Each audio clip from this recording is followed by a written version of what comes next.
구약 성경 안에 있는 예레미야서 또 예레미야서 이 두 책은 예레미야 선지자가 쓴 책입니다.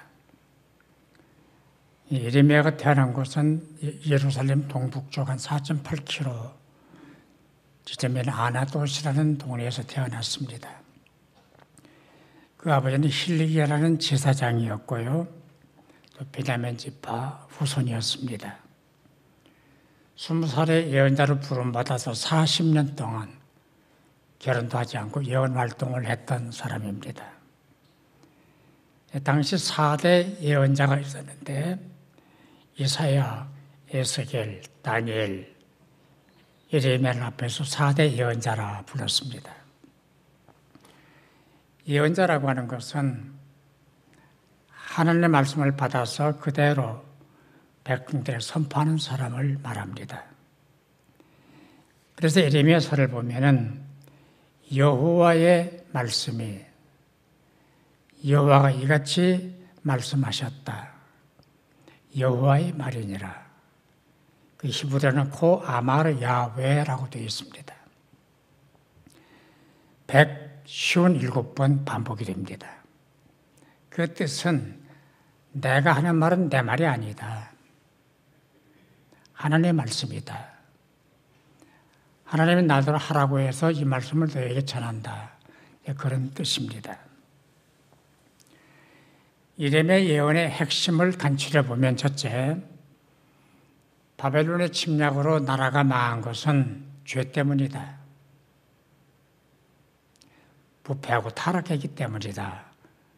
라는 것이고, 둘째는 회개할 생각 안 하고 인간적인 방법을 찾고 어떻게 모면해 볼까, 어떻게 해쳐볼까, 이것은 죄다. 되지도 않고 다시 범죄하는 것이다. 라는 얘기를 하고 있고, 그러나 세 번째는 회개하고 돌아오면 살 길이 있다. 너희가 회개하고 돌아오면 살려주겠다. 라는 메시지를 전합니다. 그리고 네 번째 더 중요한 메시지는 하나님께서 장차 메시아를 보낸다. 예수 그리스도를 세상에 보내서 이 세상을 회복하고 너희를 구원하신다라는 메시지를 전하고 있습니다. 모든 예언이 다 그러한 것처럼 예레미야도 너희가 타락하고 범죄했기 때문에 심판을 받았다. 그래서 나라가 망하고 포로로 붙잡혀 갔다라는 얘기를 하고 있습니다. 그 가운데 예레미야 30장은 하나님의 회복을 다루고 있는데요. 특별히 그 가운데서 30장 17절이 중요합니다. 여호와의 말씀이니라. 그들이 쫓겨난 자라 하며 시온을 찾는 자가 없은즉, 그 다음에 중요합니다. 내가 너의 상처로부터 새살이 돋아나게 하여 너를 고쳐주리라. 아주 멋진 얘기예요. 수술 후에 새살이 돋아나는 것은 치료가 잘 된다는 얘기고, 또 새살이 돋아난다고 하는 것은 치료가 끝났다는 얘기입니다. 내가 새살이 돋아나게 해주겠다. 당시 유대 나라는 절망에 빠져 있었습니다. 나라가 망했죠. 다 포로로 붙잡혀갔죠. 또 포로 기간이 긴 거예요. 그러다 보니까 사람들이 왜 이렇게 길어? 하나님은 어디 있어? 살 길이 없어? 이러면서 신앙이 점점점 타락하고 믿음이 주저앉게 됐습니다.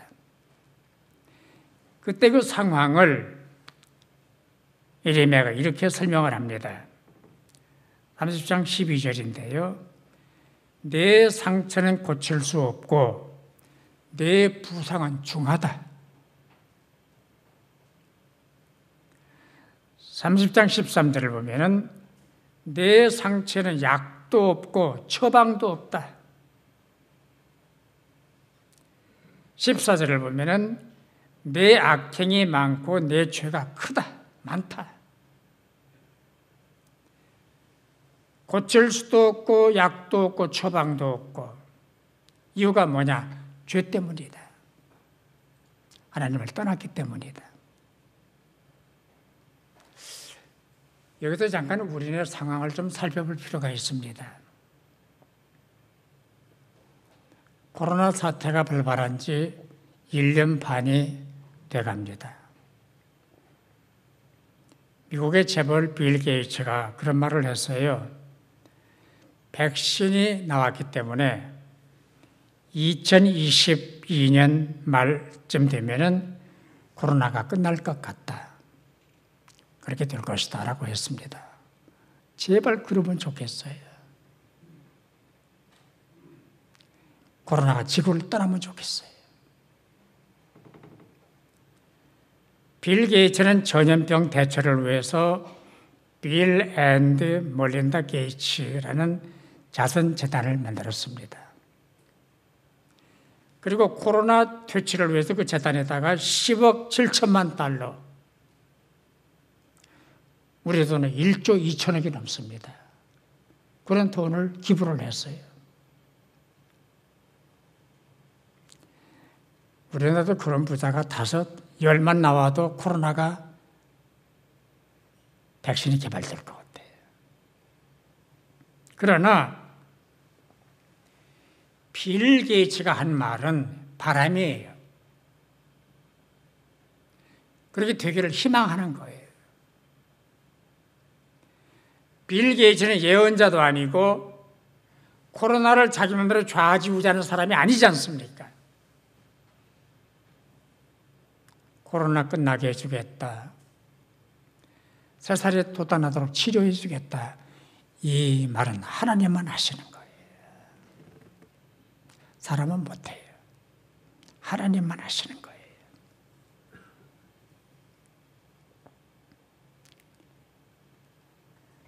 새살이 돋아나게 해주겠다. 얼마나 감동적인 말씀입니까? 좀 구체적으로 오늘 본문을 살펴보도록 하겠습니다. 첫째로 상처받고 무너진 원인이 뭔가? 모든 예언자들의 예언에 공통점이 있습니다. 그것은 범죄했기 때문이다. 타락했기 때문이다. 하나님을 떠났기 때문이다. 예레미야의 관점도 같습니다. 2장 5절을 보면 나를 멀리하고 가서 헛된 것을 따라 헛되이 행하였다. 2장 7절을 보면 내 땅을 더럽히고 내 기업을 역겨운 것으로 만들었다. 너희가 못된 짓만 골라 하는구나. 그런 뜻이에요. 2장 27절을 보면 그들이 나무를 향하여 너는 나의 아버지다. 돌을 향하여 너는 나를 낳았다 라고 말하는구나. 헛짚었다. 나무가 네 아버지냐? 돌이 너를 낳았냐? 3장 20절 너희가 확실히 나를 속였다. 거짓말했다. 3장 21절 자기 하나님 여호와를 잊어버렸다. 5장 19절 여호와를 버리고 너희 땅에서 이방 신들을 섬겼은즉 너희 것이 아닌 다른 땅에서 이방인들을 섬기게 될 것이다. 계속 나와요. 17장 15절 사람을 믿으며 육신으로 그의 힘을 삼고 마음이 여호와에게서 떠난 그 사람은 저주를 받을 것이라 그랬습니다. 계속 굳이 마지막까지 계속돼요.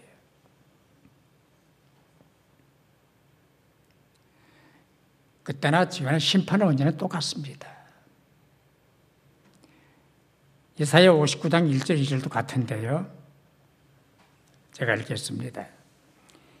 여호와의 손이 짧아 구원하지 못하심도 아니요 귀가 둔하여 듣지 못하심도 아니라 오직 너희 죄악이 너희와 너희 하나님 사이를 갈라놓았고 너희 죄가 그의 얼굴을 가리어서 너희에게서 듣지 않으시게 하면되라. 죄가 막았다.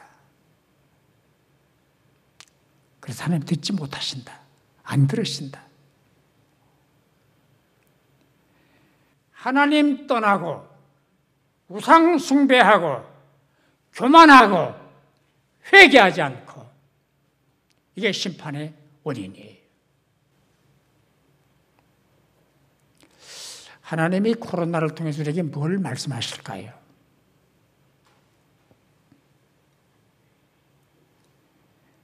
거리 두어라, 마스크 잘 써라, 모이지 마라, 온라인으로 예배드려라, 부지런히 백신 개발해라. 그걸 원하실까요? 우리 다 했잖아요. 정부 하라는 대로. 안 모였죠. 거리 두었죠. 마스크 썼죠. 됐어요? 그대로 됐어요? 이 즈음에서 우리는 우리들의 잘못을 발견해야 돼요. 이사야 55장 7절인데요. 악인은 그 길을, 불의한다는 그 생각을 버리고 여호와께로 돌아오라. 돌아오라. 그리하면 그가 긍휼히 여기시리라. 우리 하나님께로 돌아오라. 그가 너그럽게 용서하시리라. 돌아와, 용서해 줄게. 빨랑 와, 용서해 줄게.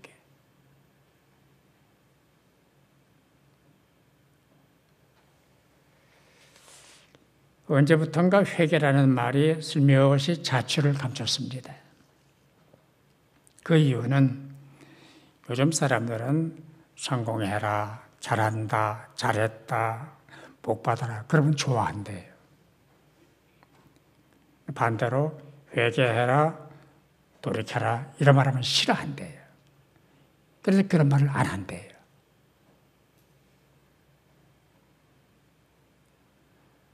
중병 걸린 환자한테 병원에 가라, 치료해라, 조심해라. 그게 복입니까? 괜찮다, 안 죽어, 걱정하지 마, 잘 될 거야. 그게 축복입니까? 회개는 책망이 아니에요. 하나님께로 돌아오라는 얘기예요. 그게 나빠요? 그 말이 싫어요? 하나님께로 돌아오라는데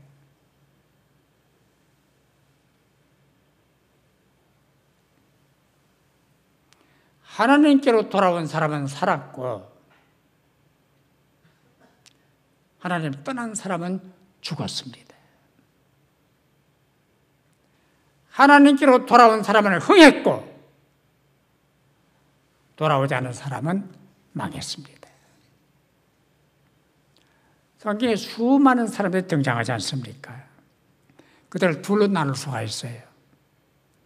하나님을 만난 사람, 하나님을 안 만난 사람, 하나님께로 돌아온 사람, 하나님께로 안 돌아온 사람.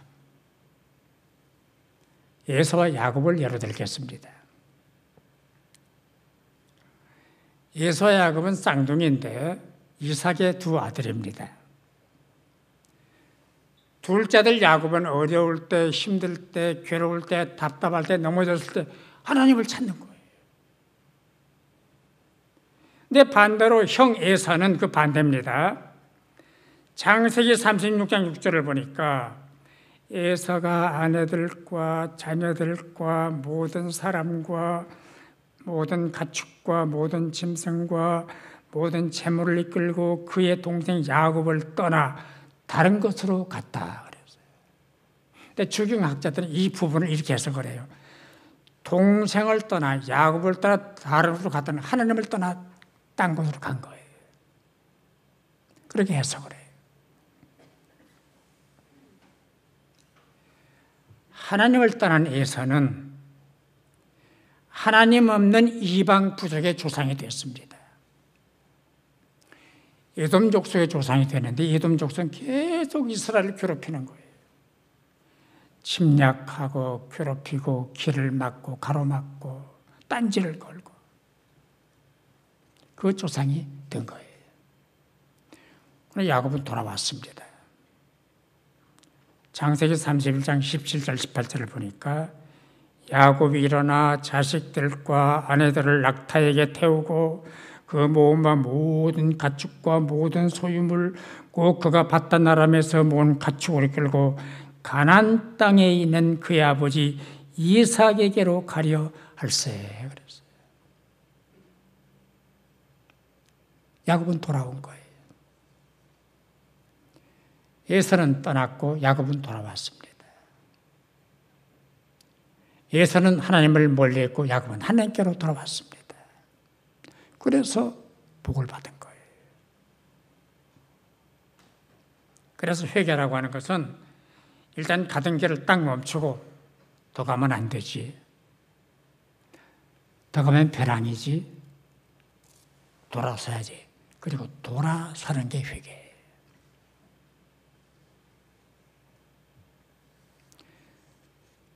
사람에게는 두 가지 자유가 있습니다.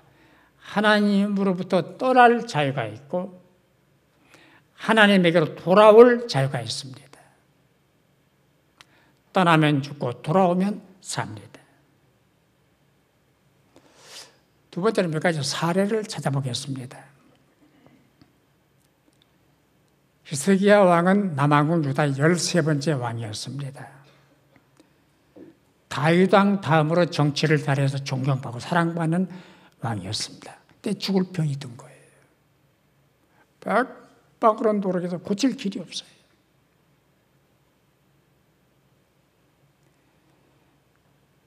그런데 이사야 38장을 보니까 1절에 너는 내 집에 유언하라. 내가 죽고 살지 못하리라. 사망 선고를 받은 거예요.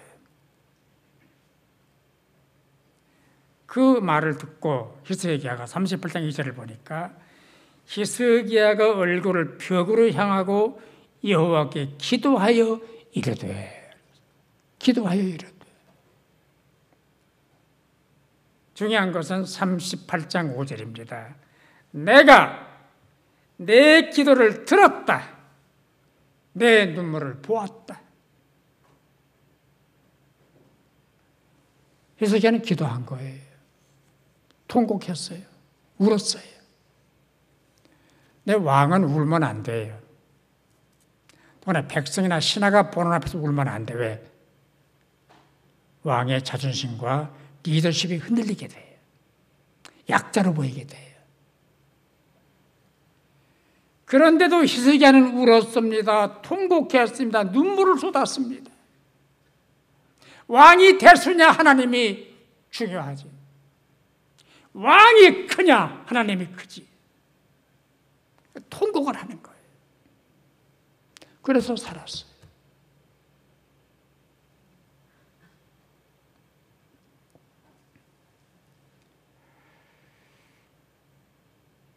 코로나 이후에 신조어들이 많이 등장을 했습니다. 여기 대면 컨택트라고 그러죠. 비대면 언택트라고 그럽니다. 그리고 온라인으로 대면에 온택트라고 그럽니다. 제가 신조어를 하나 만들었어요. God-tact. 하나님 대면. 다 해봤잖아요. 해서 안 됐잖아요. 그래서 God-tact를 해야 돼. 하나님 만나야 돼. 하나님께 손을 들어야 돼. 그게 해법이에요.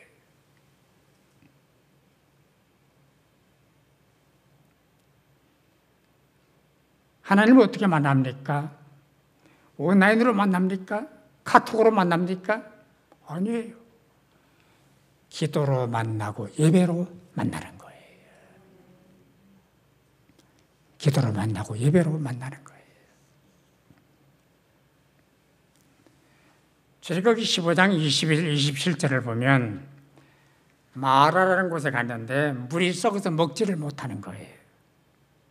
그래 모세가 기도를 했더니 하나님께서 저 나무 가지를 꺾어서 던져라. 그대로 해서. 근데 물이 치료가 된 거예요. 주경학자들은 나무 가지를 꺾어 던진 이 나무를 가리켜 십자가의 상징이라고 합니다.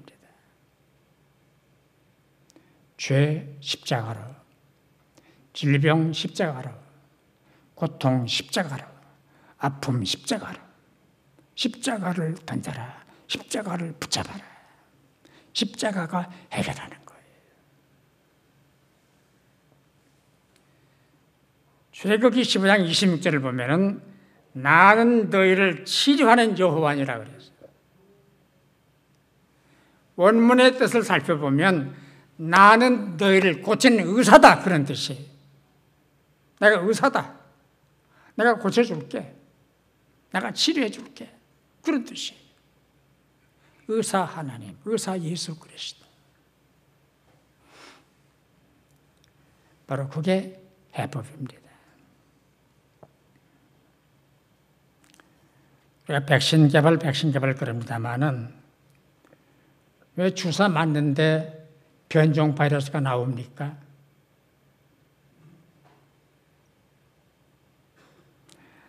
세 번째, 회복을 찾아보십시다. 30장 17절을 다시 보겠습니다. 내가 너의 상처로부터 새 살이 돋아나게 하여 너를 고쳐주리라 그랬어요. 우리 큰 소리를 같이 읽으면 좋겠습니다. 다 같이. 내가 너의 상처로부터 새 살이 돋아나게 하여 너를 고쳐주리라. 아멘. 그리고 18절을 보면 고치는 내용이 쭉 나옵니다. 여호와께서 말씀하시기를 보라 내가 야곱 장막의 포로들을 돌아오게 할 것이며 거처들의 사랑을 베풀 것이며 성읍은 그 폐허가 되어 언덕 위에 건축될 것이고 그 포로는 규정에 따라 사람이 살게 될 것이다. 좋은 동네 만들어주마. 걱정하지 마라. 다 돌아온다. 다 고쳐준다. 살기 좋은 말 만들어줄게. 그런 뜻이에요. 22절이 더 중요합니다. 너희는 내 백성이 되겠고 나는 너희들의 하나님이 되리라. 너는 내 거, 나는 내 하나님. 이보다 더 위대한 메시지가 어디 있습니까? 너는 내 거야. 그럼 나는 네 하나님이야. 네 아버지야.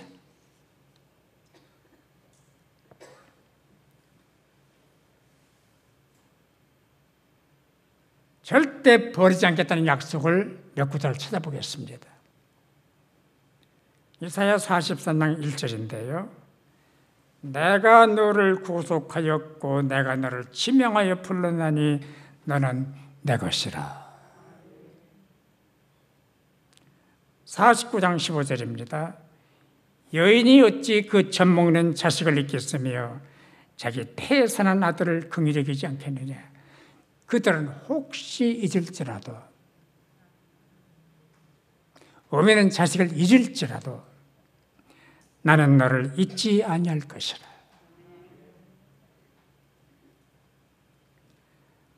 (49장 16절도) 중요합니다. 내가 너를 내 손바닥에 새겼다. 내가 너를 내 손바닥에 새겼다. 늘 들여다본다. 지워지지도 않는다. 내가 손바닥에 썼다. 여러분, 제 이름도 하나님 손바닥에 있어요. 박종순 새겨놓으셨어요. 여러분, 한 분 한 분을 새겨놓으신 거예요. 지워지도 않는다니까요. 늘 보신다니까요. 호세아 11장 8절도 좋습니다. 에브라임이여 내가 어찌 너를 놓겠느냐. 이스라엘이여 내가 어찌 너를 버리겠느냐. 안 버린다. 못 버린다. 버릴 수가 없다. 단 조건이 있어요. 하나님께로 돌아와야 돼. 돌아오는 게 조건이에요. 떠나면 안 됩니다. 인간은 약하기 때문에 자기 힘만으로 안 되잖아요. 그래서 하나님 죄송합니다. 저는 못합니다. 우리는 못합니다. 우리는 해결사가 아닙니다. 하나님 고쳐주십시오. 저 돌아왔습니다. 저 무릎 꿇었습니다. 저 까불지 않겠습니다. 라고 고백해야 돼요. 아멘.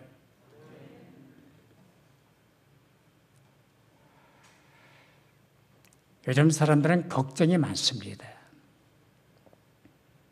다 그리고 아파요. 마음도 아프고 몸도 아프고 삶도 아프고. 배고파 죽는 사람보다 마음이 고파 죽는 사람이 더 많답니다. 힘들고 외롭고 불안하고 아프고. 요즘에 신조어 가운데 코로나 블루라는 신조어가 있어요.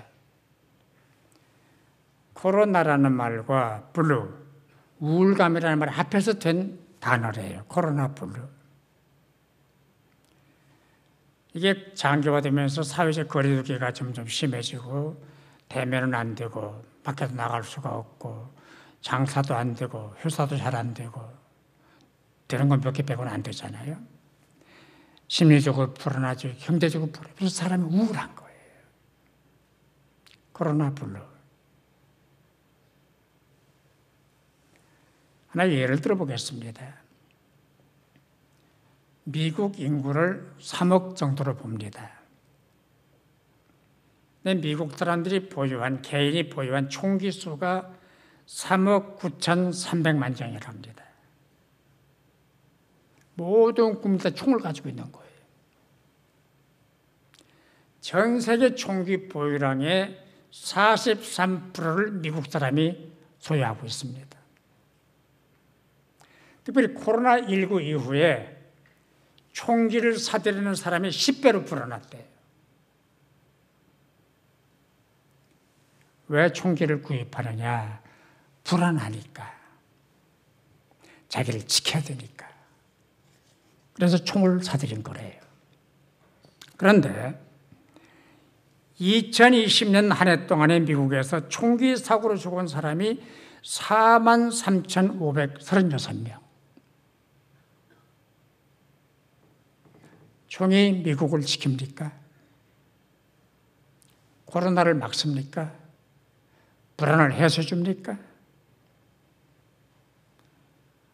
5월 15일 통계에 의하면 미국의 코로나 누적 감염자 수가 3,362만 6,097명,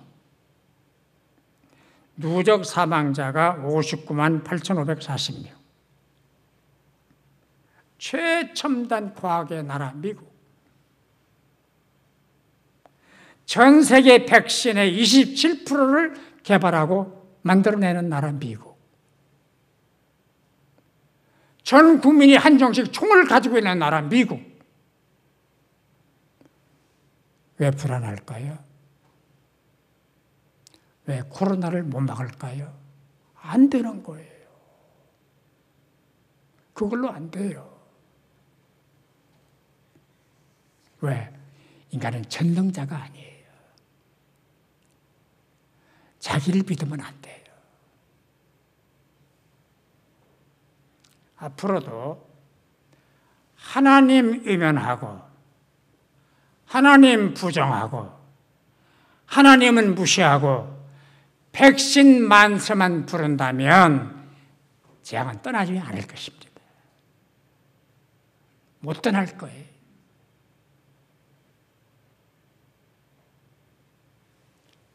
하나님 나를 지으셨습니다. 나를 손바닥에 새겼습니다. 나를 다 아십니다. 그 하나님을 의지해야 돼요. 하나님 바라봐야 돼요. 하나님 바라봐야 돼요.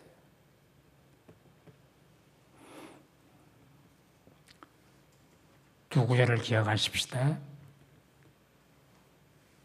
출애굽기 15장 26절 나는 너희를 치료하는 여호와니라. 따라서 나는 너희를 치료하는 여호와니라. 예레미야 30장 17절도 중요합니다. 따라서 내가 너의 상처로부터 새 살이 돋아나게 하여 너를 고쳐주리라. 아멘. 이 두 구절은 기억을 해야 돼요. 다 상처가 있습니다. 안 보이는 상처, 우울증, 양극성 장애, 불안 장애, 분노 조절 장애, 조현병, 눈에 안 보여요. 상처들이에요. 눈에 보이는 상처도 있습니다. 그 상처를 하나님이 치료하시고 사살이 돋게 해주시겠다. 고쳐주시겠다고, 살려주시겠다고 약속을 하셨습니다.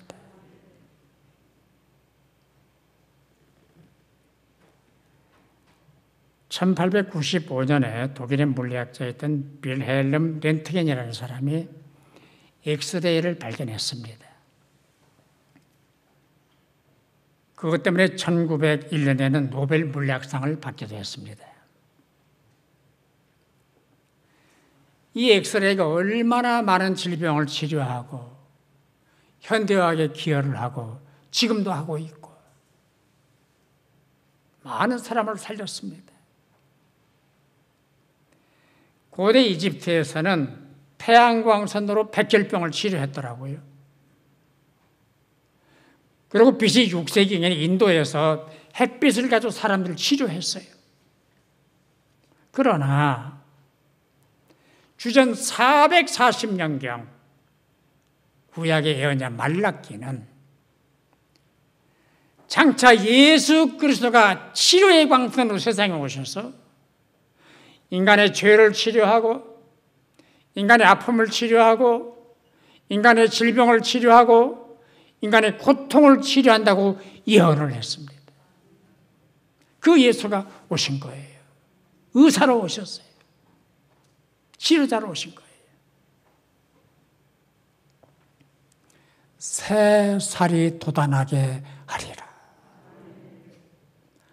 나는 너를 치료하는 여호와라. 나는 의사다. 나는 의사 선생이다. 이 말을 꼭 붙잡아야 돼. 마태복음 4장 23절을 결론으로 드리겠습니다.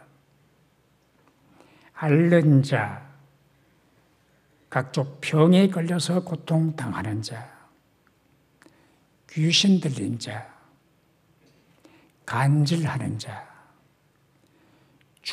중풍병자들을 데려오니 그들을 고치시더라. 따라서 고치시더라. 주님, 새살이 돋아나게 해주십시오. 나를 오늘 여기서 치료하여 주십시오. 이 기도가 여러분의 기도가 되시길 주의 이름으로 축원합니다. 기도하십시다.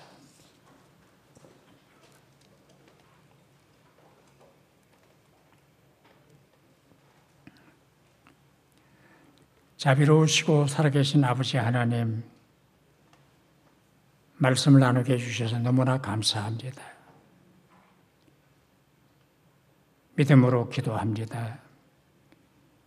영혼이 아픈 사람들, 마음이 아픈 사람들, 육신이 아픈 사람들, 지금 여기서 치료하여 주옵소서.